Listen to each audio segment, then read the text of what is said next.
क्या आपने कभी उल्टा पिरामिड देखा है? जमीन के अंदर बना एक अद्भुत उल्टा पिरामिड, वो भी भारत में। एक ऐसी कलाकृति जिसे देख के आपका दिमाग घूम जाएगा। आओ दिखाता हूँ। 9वीं शताब्दी के दौरान राजस्थान में गर्मी 50 डिग्री तक पहुँचती थी, बारिश कम हो रही थी, लोग प्यास से मर रहे थे। तब निकुंभ राजपूत वंश के राजा चांद ने अपने वास्तुकारों से एक ऐसा वास्तु बनवाया जो सदियों तक चला और इतिहास बन गया। ये है चांद बावड़ी। राजस्थान के दौसा जिले में एक छोटा सा गाँव वभानेरी में स्थित है। दुनिया की सबसे गहरी बावड़ियों में से एक। कला और विज्ञान का अद्भुत संगम। लेकिन इसे कैसे बनाया? इसे बनाने के लिए दो कंस्ट्रक्शन टेक्निक्स इस्तेमाल हुए। पहली है नेगेटिव टेक्निक, जिसमें ऊपर से नीचे की तरफ खोदना शुरू किया, मिट्टी हटाई, पत्थर काटे। दूसरी है पॉजिटिव टेक्निक। अब उन कच्ची दीवारों को मजबूत करना था, तो उन पर लगाए गए पत्थर के बड़े बड़े ब्लॉक्स, एक के ऊपर एक, और उसी खुदाई में से सीढ़ियां तराश दी, कॉरिडोर्स बना दिए बिना सीमेंट के। ये लगभग 100 फीट जमीन में 13 मंजिल गहरी है। इसमें कुल 3500 सीढ़ियां हैं, लेकिन इनका सीढ़ियां बनाने का तरीका अलग था। आड़ा तिरछा, मतलब कॉम्प्लेक्स, लेकिन बिल्कुल सटीक। यह तीनों दीवारों की सीढ़ियां जब आपस में मिलती हैं, तो एक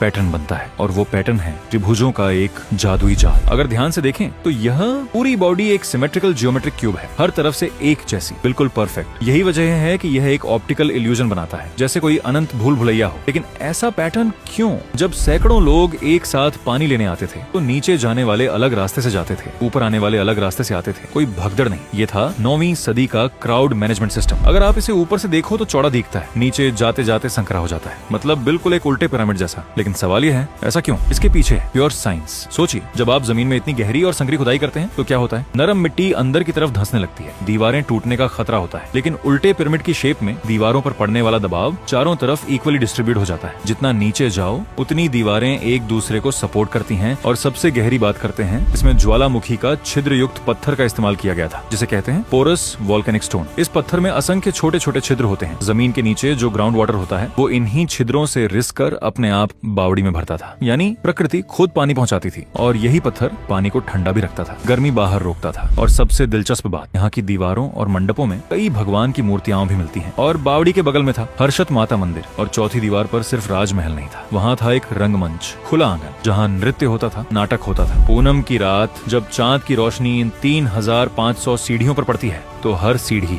चमक उठती है, और नीचे के पानी में पूरी बावड़ी का प्रतिबिंब उभरता है। और यह जान के आप हैरान हो जाओगे कि हम भारतीयों ने बनाए हुए इस स्ट्रक्चर से इंस्पायर होकर दुनिया के सबसे बेहतरीन में से एक माने जाने वाले फिल्म डायरेक्टर क्रिस्टोफर नोलन ने अपनी film the dark night rises में इसका बखूबी इस्तेमाल किया था।